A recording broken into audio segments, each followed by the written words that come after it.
बड़ी सुंदर कथा रामचरितमानस में आती है सुग्रीव के ससुर जी की। जो लंकापति रावण के यहां पर राजवेद का काम करते थे, जिनका नाम था सुषेण। कौन है वो? सुग्रीव के, बोलो बोलो जम के बोलो जरा, ससुर।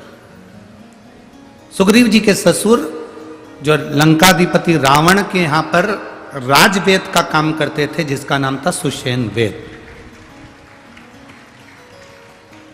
जो सुषेण वेद है,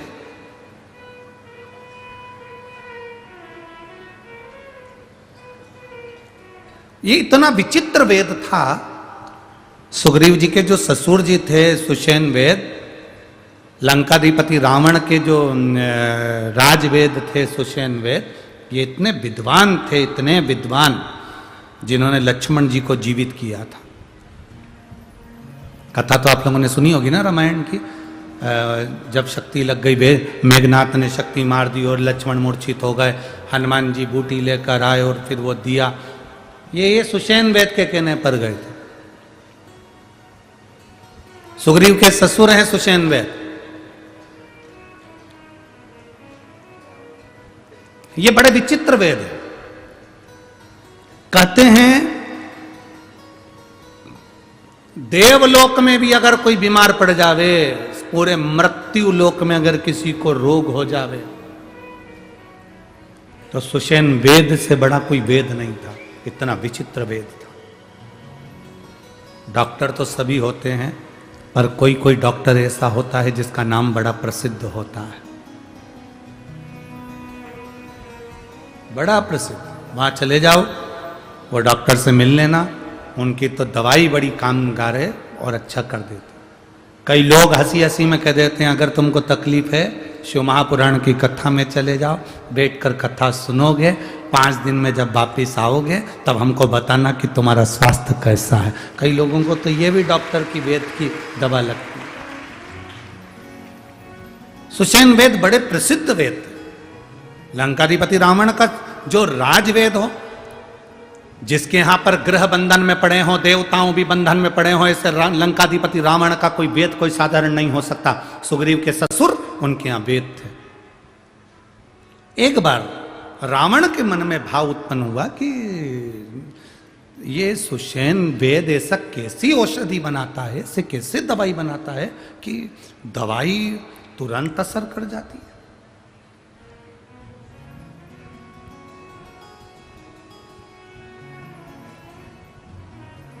सुषेण वेद के पास में लंकाधिपति रावण गए, और सुषेण वेद के पास में जब लंकाधिपति रावण गए तो सुषेण वेद उस समय पर दवाई घोट रहा था।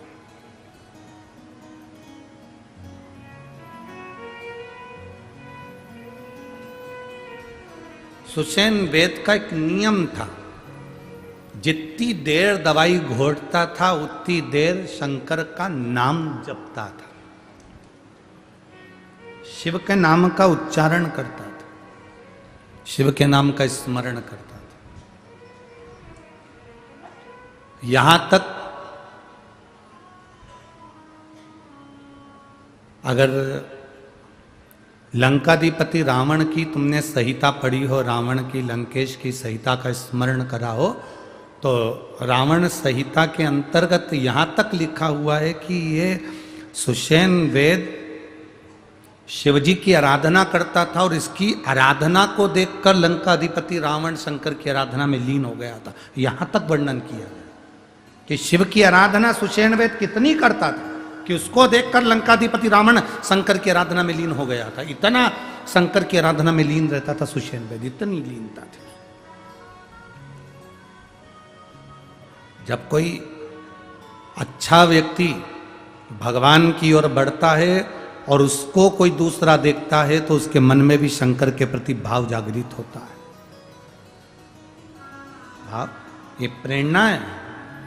अगर आज माननीय सांसद महोदय श्री उन्मेष जी पाटिल जी, उनकी धर्मपत्नी श्रीमती संपदा पाटिल जी, अगर आज कथा में आए हैं, बैठे हैं, कथा का क्रम करवा रहे हैं, उनके साथ में उनके साथी लोग भी मिलकर कथा का क्रम करवा रहे हैं, तो ये अपने क्षेत्रवासियों को एक प्रेरणा है कि तुम कितनी भी उन्नति की सीढ़ी पर चढ़ जाना, कितने भी करोड़पति बन जाना, कितने भी वैभवपति बन जाना, कितने भी ऊंचे सिंहासन पर बैठ जाना, पर अपने सनातन धर्म को मत भूल जाना। ये प्रेरणा है। अपने सनातन धर्म को मत छोड़ो, अपने सनातन धर्म को मजबूत करने का प्रयास करो।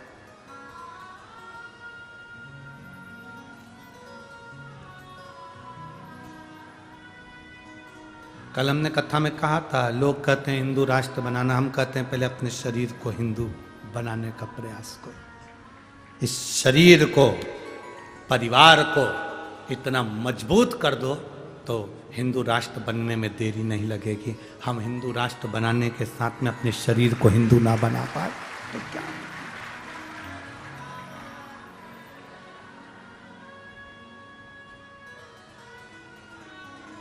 अभी हमने भजन लिया, उसमें कहा घर घर में अलख जगाना है, भारत में राम को लाना। हमने ये नहीं कहा कि अवध में राम को लाना। आपका गांव, आपका नगर, आपका शहर, आपका खेड़ा, आपका क्षेत्र, आपकी कॉलोनी, आपकी सोसाइटी, जहां पर आप रहते हो, राम नाम लेते हो, राम का उच्चारण करते हो, राम नाम का गुणगान करते हो, बस समझ लो तुम्हारा वो खेड़ा, तुम्हारा वो गांव, तुम्हारा वो घर, तुम्हारा वो दिल अवध बन गया है, अयोध्या बन गया है। फिर हमें नहीं भटका।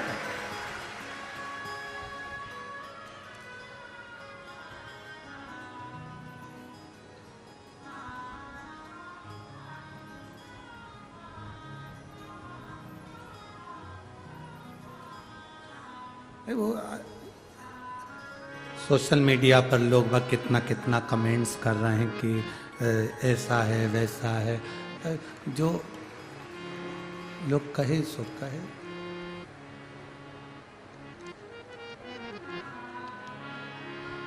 बोलने वाले बोलते रहेंगे। आग लगे बस्ती में, जम के बोलो जरा, आग लगे बस्ती में, बोल बम का नारा है। इतना विचित्र है, ले दे के लोग उसके पीछे पड़ जाते हैं, मोदी के पीछे।